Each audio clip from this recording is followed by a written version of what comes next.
Em nome do Centro Espírita Allan Kardec de Campinas, dou boas-vindas a todos e que o Mestre Jesus esteja conosco em nossos estudos de hoje. Antes de começarmos, gostaria de convidar a todos que nos assistem para uma prece inicial. Querido Mestre Jesus, pedimos as suas bênçãos e a sua proteção em nossos estudos de hoje, que possamos assimilar e colocar em nossa prática diária os seus ensinamentos, de forma a nos tornarmos pessoas a cada dia melhores. Permaneça conosco, hoje e sempre. Graças a Deus. Uma pesquisa realizada pelo renomado MIT dos Estados Unidos concluiu o seguinte: notícias falsas, as chamadas fake news, espalham-se pelas redes sociais de forma rápida, mais fácil e mais ampla do que as notícias reais. E o motor da mentira são as pessoas que, levadas por sentimentos de surpresa, repulso ou medo, compartilham essas fake news de forma abundante.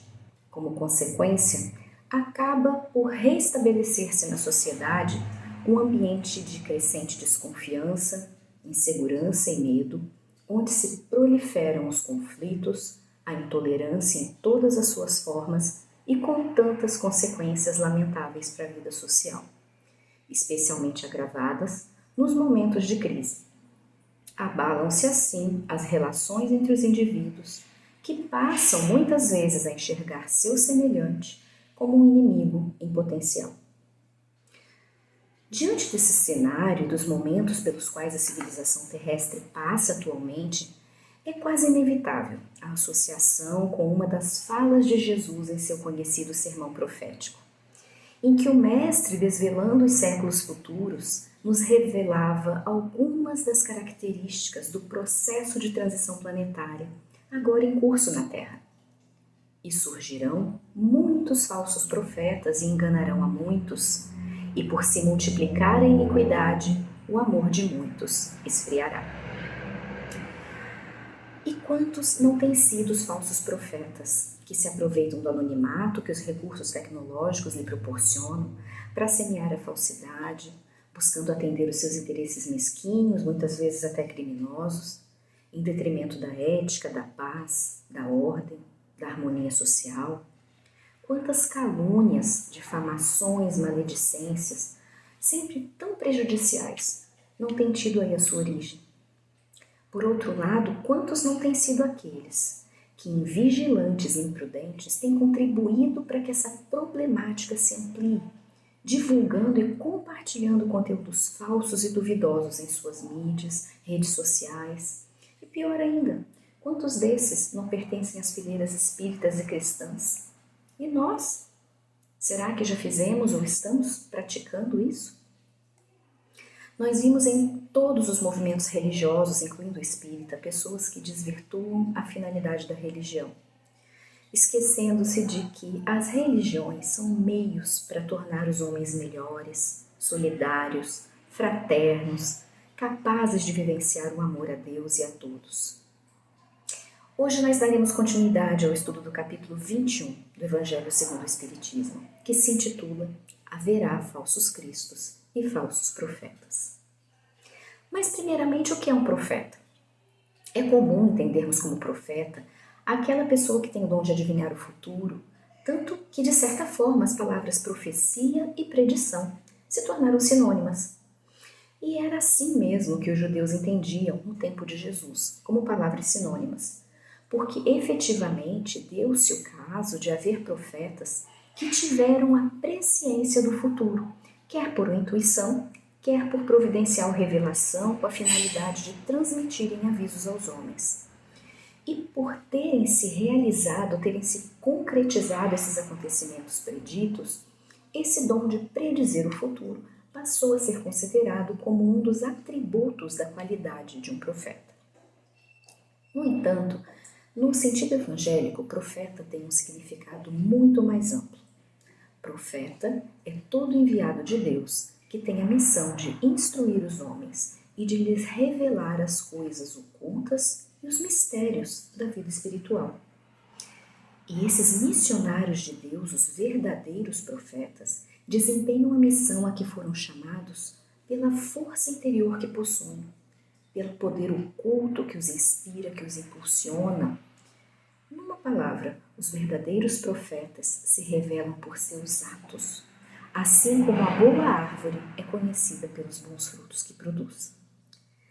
No Evangelho segundo o Espiritismo, o Espírito Luiz, em Bordeaux, em 1861, nos orienta nesse reconhecimento dos bons e dos maus profetas. Ele diz assim: são as obras que deveis examinar. Se os que se dizem investidos de poder divino revelam sinais de uma missão de natureza elevada, isso é, se possuem no mais alto grau as virtudes cristãs e eternas da caridade, do amor, da indulgência, da bondade que concilia os corações, e se em apoio das palavras apresentam os atos, podereis então dizer: estes são realmente enviados de Deus. Levantar-se-ão falsos cristos e falsos profetas, que farão grandes prodígios e coisas de espantar, a ponto de seduzirem os próprios escolhidos. Na concepção teológica, os prodígios ou os milagres são fenômenos excepcionais, fora das leis da natureza. Ora, tendo as leis naturais sido criadas por Deus, o simples bom senso nos diz que não é possível que Deus tenha dado a falsos profetas o poder e o direito de quebrar ou desfazer as leis perfeitas e imutáveis da natureza. Mas então, o que Jesus quis dizer com falsos profetas realizarão prodígios, ou seja, milagres, que poderão enganar os próprios escolhidos? Observemos que nós, humanos, atribuímos para todo fenômeno cuja causa nós desconhecemos o status de sobrenatural, de milagroso. Porém, uma vez conhecida a causa, reconhece-se que o fenômeno, por muito extraordinário que pareça, não é nada mais do que a aplicação de uma lei da natureza. Foi assim com o fogo, com as estrelas cadentes, com o eclipse, com o magnetismo e com tantos outros fenômenos naturais que, quando não eram compreendidos à sua época, eram vistos como coisas espetaculares. Assim, a lista daquilo que chamamos sobrenaturais tende a diminuir à medida que a ciência avança e desvenda os mistérios que regem as leis do universo. Porém, em todos os tempos, houve homens que exploraram em proveito de suas ambições, de seus interesses e do seu anseio de dominação, certos conhecimentos ou até certas faculdades orgânicas que possuíam, a fim de alcançarem prestígio ou se fazerem passar por seres em missão divina. Já na época de Moisés, os charlatães e os exaltados abusavam do dom de profecia, exploravam. Eram os falsos cristos e falsos profetas que abusavam da fé simples e quase cega do povo, fazendo predições, leitura de mãos, tudo por dinheiro. Muito generalizada se achava essa espécie de fraude, essa espécie de prática entre a nação judia, e é fácil de compreender que o pobre povo da época, em sua ignorância, não tinha nenhuma possibilidade de distinguir os bons dos maus, sendo sempre mais ou menos ludibriados pelos falsos profetas, que não passavam de impostores e muitas vezes fanáticos religiosos. Eles diziam muitas vezes que suas predições advinham de sonhos divinos, que era um dos meios que eles empregavam para explorar a confiança do povo. E a multidão, sempre crédula, não pensava em lhes contestar a veracidade desses sonhos ou dessas visões. As pessoas pensavam que eles tinham um dom divino e que eram enviados de Deus, e sempre os convidavam a falar, sendo assim constantemente enganados. Esses falsos profetas eram muitos no início dos tempos, mas à medida que o conhecimento geral da humanidade foi se ampliando, estaremos mais aptos a diferenciar os bons dos maus, o falso do verdadeiro. João Apóstolo nos deixou a seguinte mensagem: não acrediteis em todo espírito, experimentai se os espíritos são de Deus, porque entre os invisíveis também há os que se comprazem em iludir, se lhes depara a ocasião. Os iludidos são, está-se a ver, os médiuns desprecavidos. Aí se encontra, e fora de toda dúvida, um dos maiores escolhos em que muitos funestamente esbarram, principalmente se são novatos no espiritismo. E lhes é isso uma prova de que só com muita prudência podem triunfar. Aprendei, pois, antes de tudo, a distinguir os bons e os maus espíritos, para que por vossa vez não vos torneis falsos profetas. João Apóstolo traz uma mensagem para os médiuns. Vamos esclarecer aqui que os fenômenos espíritas mediúnicos, os fenômenos espíritas de comunicação e intercâmbio espiritual, também nada têm a ver com milagres. Do mesmo modo que a física, a química, a astronomia revelaram as leis do mundo material, o Espiritismo nos ensina que também há leis naturais que regem as relações do mundo corpóreo, do mundo material, com o mundo espiritual. Nada havendo de mágico ou de místico no intercâmbio com os espíritos desencarnados. O Espiritismo nos revela também que, do mesmo jeito que há falsos cristos e falsos profetas entre nós encarnados, há também os que se encontram entre os desencarnados. Estes são os espíritos enganadores, hipócritas, orgulhosos, chamados pseudo-sábios, que muitas vezes se fazem passar por figuras ilustres do passado, como São Francisco de Assis e até o próprio Jesus, para transmitirem falsas mensagens aos médiuns, contendo as ideias mais absurdas. E a maneira mais eficaz para distinguirmos os maus e os bons espíritos é aplicando as palavras de Jesus.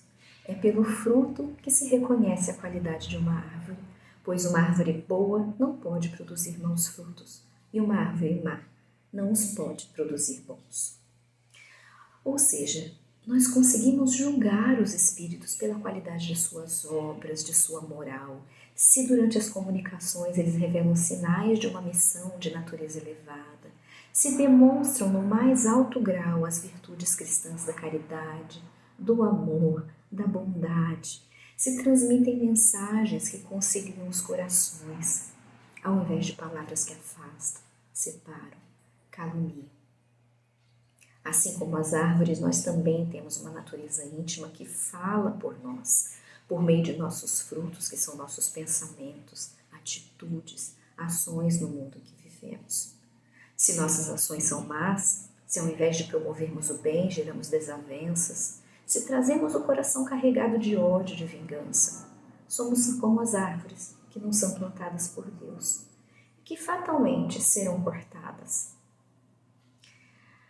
Ou seja, a pessoa má precisará se esforçar, precisará de nova experiência para se purificar, para se transformar para melhor. Sua caminhada será mais árdua, será mais longa do que aquela que optou pelo caminho do bem. Mas se as nossas ações e pensamentos estão no bem, os resultados serão bons. Por isso nós devemos nutrir, repetir e exercitar as ações e pensamentos positivos.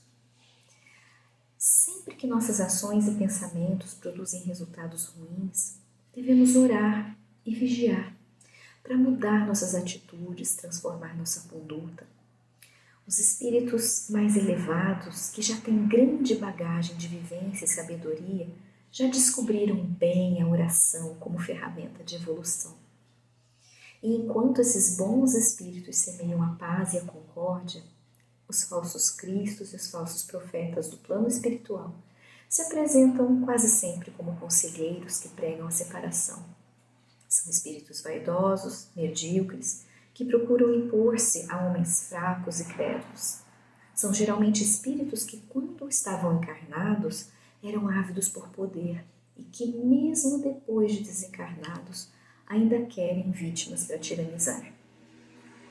Em geral, as comunicações mediúnicas que trazem um caráter de misticismo, de singularidade, que prescrevem cerimônias, atos extravagantes, são sempre motivos de suspeita.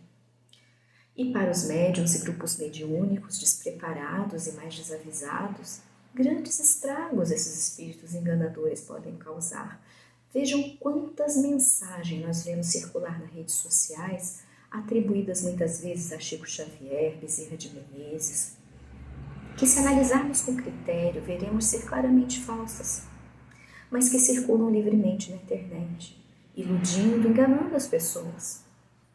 Então, enquanto espíritas, sejamos cautelosos com as mensagens que passamos à frente, que disseminamos, porque enquanto bons cristãos não podemos ser nós os agentes a espalhar mensagens desses falsos profetas.